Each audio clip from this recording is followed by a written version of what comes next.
I apologized for the appearance of my daughter-in-law, which my mother-in-law found displeasing. During my father-in-law's 60th birthday celebration, she reprimanded me in front of our relatives, lamenting not just her lack of attractiveness, but also her perceived incompetence. It was truly humiliating. I found myself wondering where my usually supportive husband was during this ordeal. Was he occupied with our daughter? His absence was conspicuous. Upon my arrival at my in-laws' home, feeling ready to enjoy the festivities, my mother-in-law suddenly complained of chronic back pain, rendering her unable to participate. Consequently, she entrusted all party preparations to me.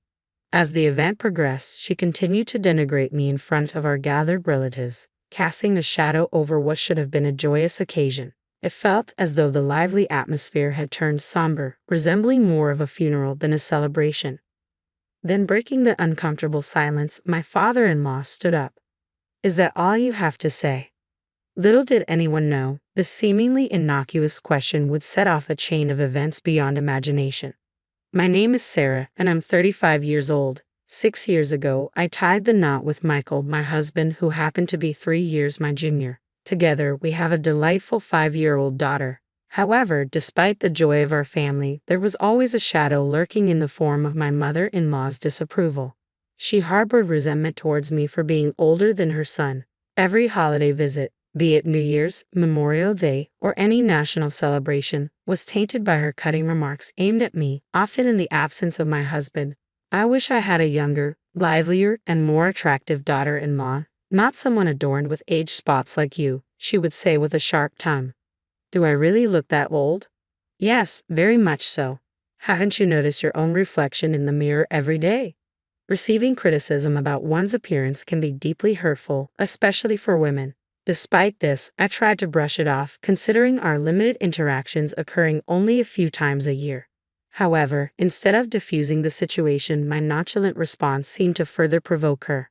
"You're remarkably thick-skinned for a woman of your age. It's irritating how you remain unaffected by my words. You lack even a trace of humility," she continued, her words growing harsher with each exchange. Yeah," was all I could muster in response. How should I confront my mother-in-law, whose words always leave me speechless? In front of my husband, she wears a facade of kindness, concealing her true nature. It's as if he's oblivious to her mistreatment of me. Yet, if I were to express my frustrations, I fear I'd bear the blame. So, I've endured in silence. Visiting their home with her presence feels like carrying a heavy burden. Despite this, it was a significant occasion, my gentle father-in-law's 60th birthday celebration. With numerous relatives gathering for the grand event, I chose to attend. Though my father-in-law is reserved, his subtle acts of kindness envelop me when my mother-in-law's hurtful words weigh me down. He gently approaches, offering solace with his words. "Sarah, if you're struggling, please don't hesitate to confide in me. I'd like to offer my support if that's all right with you." I couldn't help but wonder if my father-in-law was aware of the harassment I endured from my mother-in-law.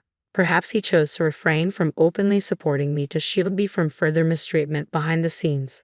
To honor our compassionate father-in-law, our family embarked on a 3-hour journey early in the morning to reach our in-laws' home. Feeling a bit under the weather with a low-grade fever and lingering fatigue, I entrusted the driving to my husband, Michael.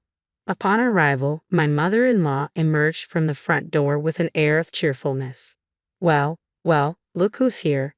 It's been a while, Michael. You should visit more often. Oh dear, you look exhausted." "I've been driving non-stop, so it's understandable," Michael replied wearily. "You've clearly put in a lot of effort. I'll prepare the bed right away. Why don't you go rest in the back room?" "That sounds like a plan, Sarah. You should rest too. You've been tending to our child in the car. You must be exhausted. Plus, you don't seem well."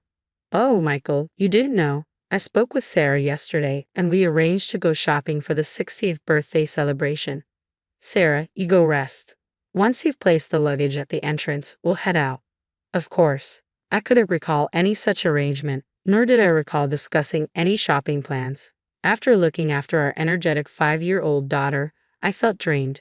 Since I wasn't feeling well, I welcomed the chance to rest. "Since Sarah isn't feeling well, let her rest. You can handle the shopping, but this is your father's special occasion. I want to pick out the finest ingredients with Sarah." "Sarah, you'll stick to our plan, won't you?" She had a knack for presenting excuses that left me no room for refusal.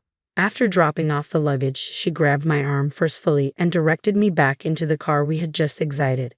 With an intense glare, she snapped, "You don't need rest right now."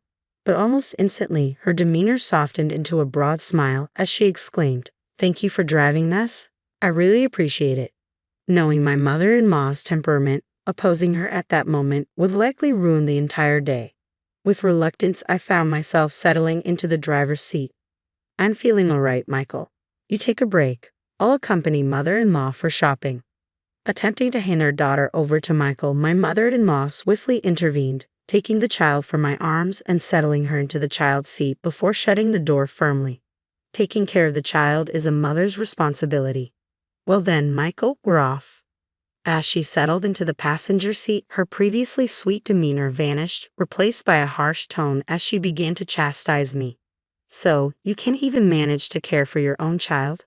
Quit relying on Michael for everything. You're nothing but an incompetent daughter-in-law, aging before your time." What was truly unsettling was her ability to maintain a sugary facade while my husband, Michael, remained within earshot, completely oblivious. "Wave goodbye to this microwave," she quipped as we embarked on the drive in my husband's unfamiliar car towards the bustling supermarket. Predictably, my mother-in-law wasted no time before launching into a lecture. "You'll regret lounging around while my son drives, mother-in-law," I retorted weakly. "Please refrain from such ominous remarks. I've been battling fever and fatigue since this morning. Your poor health stems from your lack of discipline, and your crow's feet, more pronounced. Those cheek spots, darker. It's painful to witness. Your skin has lost its former vitality," she criticized relentlessly. Drained of all energy to counter her harsh words, I merely nodded as we reached the supermarket. This is utterly exhausting. How do daughters-in-law worldwide endure such treatment from their mothers-in-law? My spirited mother-in-law sprang out of the car without a word of gratitude, immediately thrusting 2 shopping carts into my hands. "Move faster, you're so slow." Attempting to steer clear of the bustling crowds, I lagged behind, but she surged ahead, filling the carts with extravagant items like USDA prime beef, crab, salmon roe, and melons. She then proceeded to toss in unnecessary items. "Mother-in-law, do we really need all of this right now? I've already decided, we're stocking up so we won't have to make frequent trips. You should have known that without my having to tell you." Feeling utterly helpless, I allowed her to dictate the shopping list. By the time we finished, the carts were overflowing. "Let's head to checkout. Move quickly now, no dawdling." Despite her haste, when it was time to settle the bill at the checkout counter, my mother-in-law made no move to retrieve her wallet. "Mother-in-law, the payment," I ventured. She kept her hands folded behind her back, unmoving. When I pressed her again for the money, she shot me an angry glare. "You should foot the bill for everything." "Excuse me," I stammered. "As a wife, it's your responsibility to cater to your husband's family. Don't be miserly, just pay up." Reluctantly, I ended up covering the entire bill at the register, totaling $300. With no cash on hand, I had to charge it to my credit card. As a part-time worker trying to support my child, this financial blow hit hard. What made matters worse was that I had brought $300 as a birthday gift for my father-in-law's 60th birthday, but now I couldn't use it. This expense meant tightening our belts even further in the future, adding to the already heavy burden. I wonder how I'll break this news to Michael. If I were to speak up about this treatment, my mother-in-law might cause a scene. During the car ride home, she continued her onslaught of insults, showcasing an impressive array of verbal attacks. On our arrival home, my husband remained fast asleep, likely exhausted. Sensing an opportunity, my mother-in-law's smile widened as she began to assert her authority over me. "After you've put away the groceries, go eat in the garden immediately. Could I please have a moment to rest? You have no right to defy your mother-in-law. This is the consequence of letting Michael drive alone. You brought this upon yourself," I muttered. "If you have time to argue, then you have time to work. Hurry up, we're running out of time. After you've eaten, clean the bathroom and the toilet." Despite the injustice of the situation, I had no option but to endure it. Throughout the day, I toiled in the garden, pulling out weeds before tackling the grime and yellow stains in the bathroom and toilet. As I worked, I consoled myself with the thought that once the 60th birthday celebration concluded, I could enjoy some respite from my mother-in-law's presence. Just as I finished cleaning, my husband stirred from his slumber, surprised to find me still at work. Sarah, are you all right? If you're not feeling well, don't push yourself too hard. Take a break, he urged. Thank you, I'll take you up on that, I replied wearily. Ouch, that hurts. But before I could finally rest, my mother-in-law suddenly let out a piercing cry, clutching her back in agony. Despite her earlier vitality, she now complained of sudden back pain, her demeanor shifting from lively to frail in an instant. This is troublesome. My back is in excruciating pain. I can't manage anything. My chronic back issues have flared up once more. I won't be able to prepare food before our relatives arrive. Sarah, you're my only hope. But oh, what am I to do? While her distressed demeanor seemed somewhat contrived, if her chronic back pain was genuine, then standing in the kitchen would indeed be impossible for her. With a heavy heart, I entrusted my husband with our daughter's care and reluctantly began cooking. Sarah, are you certain you're all right? I'm fine. Cooking is my usual responsibility, remember? I maintained a facade of strength for my husband, though my body was already weary. However, it was a significant day for my father-in-law, and I felt compelled to soldier on. My head is spinning, and the scent of food is making me queasy. But I must persevere for my father-in-law's sake. After completing the cooking, my father-in-law entered the kitchen to check on me. You've worked tirelessly. Thank you for preparing all this food. It's my pleasure. It's all for you. Please enjoy it later. As the relatives began to gather, each offering well wishes to my father-in-law, the atmosphere became animated. After the toasts were made and we were on the verge of starting the meal, my mother-in-law uttered something utterly shocking. I regret to inform everyone that due to my chronic back pain acting up on this important birthday celebration, all the food was prepared by my daughter-in-law. I apologize for the lackluster quality of the dishes, courtesy of my unattractive daughter-in-law.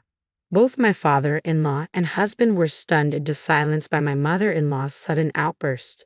Not only is my daughter-in-law unattractive, but she's also clumsy and utterly inept. It's truly a shame, she continued, her tone dripping with disdain. As she exaggeratedly rubbed her back, my mother-in-law persisted in belittling me. She's quite clumsy, you see. Without my assistance, she's helpless. I even question her ability to care for her own child. I worry whether Michael can cope with such a wife. What should have been a joyous occasion swiftly descended into a somber atmosphere, reminiscent more of a funeral than a celebration. My typically supportive husband, who should have been caring for our daughter, was conspicuously absent. Then, in a moment that shattered the tension, my father-in-law, who had been silently observing, rose to his feet. Is that all you have to say? He demanded, his voice cutting through the tension. Seems like it. Perhaps it's time to bid farewell to the useless one, my mother-in-law added, her words dripping with contempt. In that instant, my husband strode into the room, carrying our daughter in a suitcase. His expression was unusually stern. Dad, as you suggested, I've packed her belongings, he declared firmly. My mother-in-law's smile hinted at satisfaction. Sarah, it appears you're being shown the door, she taunted. But to her astonishment, my husband handed the suitcase to her. What? My father-in-law's booming voice delivered the final blow.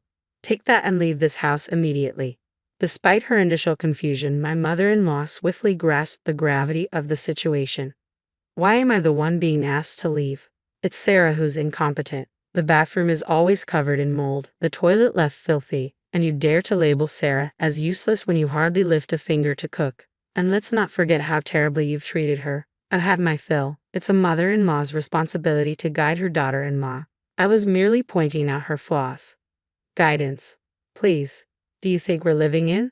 My father-in-law began, but the raised eyebrows of an enraged father-in-law left no room for support. Realizing she wouldn't garner any sympathy from him, my mother-in-law resorted to her usual theatrics, turning to my husband and bursting into tears. Michael, don't get the wrong idea. Someday, we might have to take care of your father, right? So, I was trying to teach Sarah how to be a good wife, as difficult as that may have been. Taking care of him, that's a joke. I won't be fooled by you anymore. You've been mistreating Sarah all along, even today. Despite feeling unwell, she still came to celebrate Dad's 60th birthday. Sarah volunteered to join the celebration, didn't she? Don't deny it. And you made her foot the bill for the groceries, didn't you? I found a receipt from today in her bag when she was trying to get candies for our daughter. It clearly shows Sarah paid with her credit card.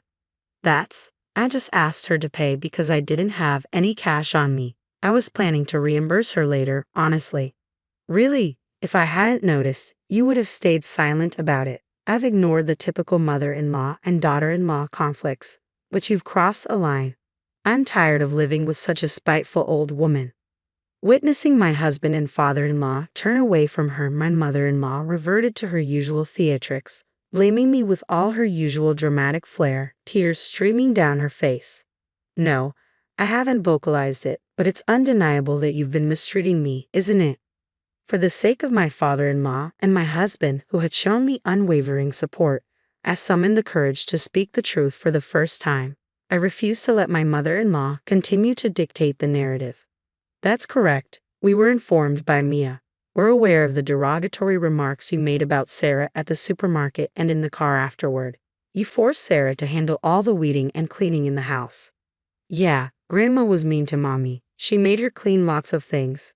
You can't just dismiss a child's words. Maya doesn't lie. Let's review the dash cam footage. That should clarify everything. Excellent suggestion, Sarah. I'll do that right away. Ignoring his mother's protests, Michael strode out to the parked car, starting the engine and pulling up the dash cam footage. The latest model, equipped to record both the road and the car's interior, provided crystal clear visuals, including facial expressions. It's all there. She said those things. I murmured. I'm appalled, echoed everyone as they watched the footage unfold. This is utterly unacceptable. Unbelievable. Meanwhile, my mother-in-law, who had remained inside the house, adamantly denying any wrongdoing, began to panic as tension thickened, rushing barefoot toward the car. Stop this immediately. Don't watch. But no amount of shouting could halt the revelation. With all her transgressions laid bare, my mother-in-law stood speechless, stunned into silence. That's when my father-in-law casually handed her a single piece of paper. I've filled out my portion. You just need to complete yours and submit it. What? Is this a divorce form? I had to prepare it just in case. I never imagined I'd have to use it. Never darken my doorstep again. Wait, I promise to change. Promises won't suffice, Sarah. Please find it in your heart to forgive me. Seeing my mother-in-law plead for forgiveness, tears streaming down her face, was a pitiful sight. But I suspected it might be yet another performance. With resolve, I gently pushed her away. You've revealed your mistreatment of your daughter-in-law. I can never forgive you. It's best you leave before the neighbors become involved. Oh no, this is dreadful. The commotion caught the attention of neighbors who observed from a distance. Perhaps unwilling to create a scene, she swiftly accepted the divorce papers and her suitcase, miraculously recovered from her supposed back pain, and dashed out of the garden. With the villain swiftly dealt with, our once tense home was now heavy with remorse. I apologize for all this disruption during your 60th birthday celebration, Dad, I said sincerely, bracing for his response. Sarah, you bear no blame. I'm the one who should apologize for all the trouble we've caused. Let's put this behind us and start anew, he replied. A smile graced my father-in-law's face. The relatives, too, looked on with sympathetic expressions.